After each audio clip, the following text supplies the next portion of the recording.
Call করলাম আপনাকে। আপনি কি মেমারি বিধানসভা ভোটার? হুম। মেমারি বিধান আপনি কি মেমারি বিধানসভার ভোটার? হ্যাঁ, মেমারি বিধানসভা।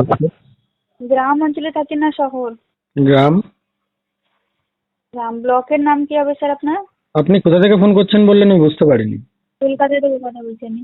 মানে কি কলকাতা ইউনিভার্সিটি থেকে। এটা হচ্ছে যা পশ্চিমবঙ্গে পরিস্থিতি চলছে তার উপর আমি একটু প্রজেক্ট করছিলাম, সাধারণ ব্যক্তির আইনি, তো সে বিষয়ে কল করলাম স্যার আপনাকে। হুম। স্যার নিচে বলছি স্যার 2024-এ যে লোকসভা ভোট হয়েছিল তো, যেটা আগে বছর, তাতে আপনি কাজকর্ম সুখ সুবিধা দেখে কোন দলকে ভোট দিয়েছিলেন লোকসভায়? ভোটাধিকারটা তো নিজের পার্সোনাল ম্যাটার, এটা কি পাবলিশ? হ্যাঁ, ডেফিনেটলি ব্যক্তিগত ব্যাপার স্যার। এনিথিং, আমার যে দলকে পছন্দ হয়েছিল আমি সেই দলকে ভোট দিয়েছিলাম। হ্যাঁ, কোন দলকে? আমার মন পছন্দ দলকে আমি, এটা তো পার্সোনাল ম্যাটার হয় না, ভোটাধিকারের ব্যাপারটা তো আর পাবলিশ করার বিষয় নয়।